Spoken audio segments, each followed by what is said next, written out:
Hello, hello.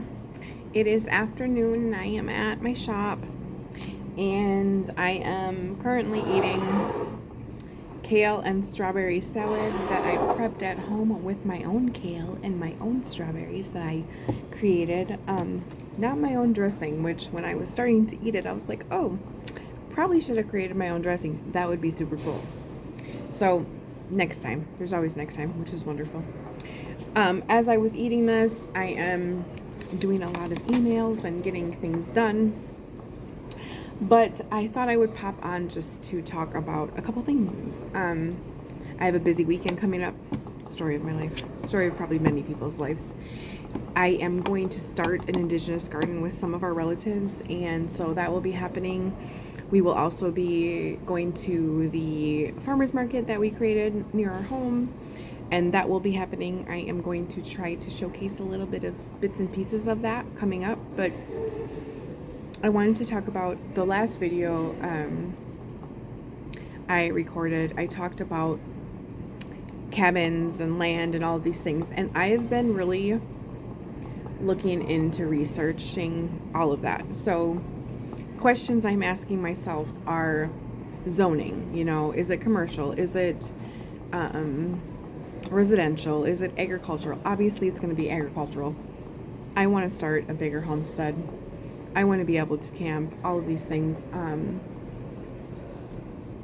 Also, I want to know the GIS, like the geographical information around that area. Is it a flooding zone? Is it on a floodplain? Where's the water going? These are the things that you need to look at. I remember when we were first looking, we've looked for land in the past. I wasn't ready by far. None of us were ready by far. We had so many things in the works, which we still have things in the works, but all this language around what it looks like to be prepped for this type of thing, I had no clue. So, I think knowing what that land looks like in every season is 100% where I need to be thinking right now. Also, the driveway, what does that look like getting in and out of that space? How far is it from the road? Where is the water source? What are we going to want electricity, or all these questions, right? And I know that can seem, especially for someone like me, like just so much to think about and so much to go through. But I think the first part of that is always dreaming that up, in my Hanwi journal, my moon journal, writing up, like, what do I envision? Do I want a creek?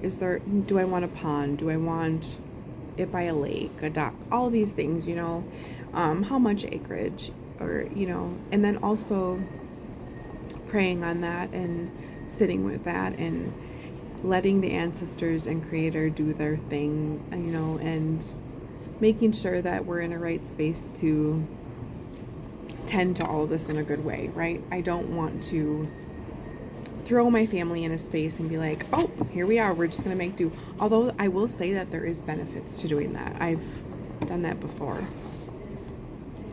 And so everything has its place, and just working through all of the kinks is important. So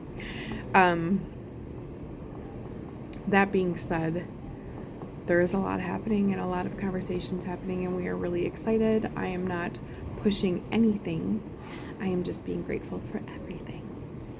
And that starts with the salad. So I got to get back to doing what I do. I have lots of emails, which aren't the funnest to be doing, but I think popping on here and kind of chatting about my dreams and our dreams as a whole, your dreams as well, right?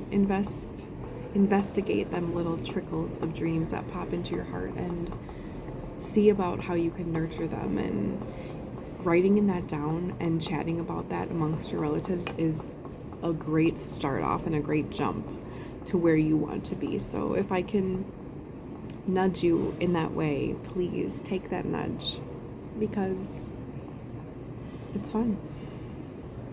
And so do it. I gotta get back to this.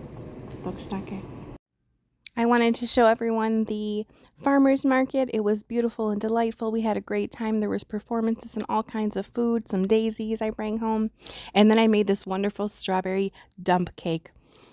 I warmed up some strawberries with some sugar and made a little syrup and put it all on the bottom. It did call for strawberry pie filling. I didn't have that on hand, nor was I going to go out and buy that. So I filled the bottom of the cake pan with my own strawberry mixture. Then I mixed together 8 ounces of cream cheese with 1 egg and some sugar. Blended that all smooth and creamy. Spoonful that on top of the strawberries. Next, we put a butter cake that I got from the co-op, just the box butter cake. Put that on top. Now with a dump cake, you do not want to mix, so I just laid it lightly over and made sure it was all even. And then I drizzled on some heated up butter. It was Tillamook, the sea salted butter. So I drizzled that on. I think it was 10 or 12 tablespoons. Put that all over the top. Popped that baby into the oven at 350 for about 40 to 50 minutes. I think I did mine around 45 minutes. I think personally, after tasting it, it was super delicious. But I think after tasting it, I would actually go maybe 50 minutes, kind of watch to make sure. If you want it to be gooey and chewy and yummy, you might want to pop it in for a little bit longer. It was actually my first time buying that Tillamook sea salt butter, but it was delicious. Here is my little bowl full, and it was so good. I did use some whipped cream, and I chopped up some of the extra strawberries just to put on top. I think it was delicious.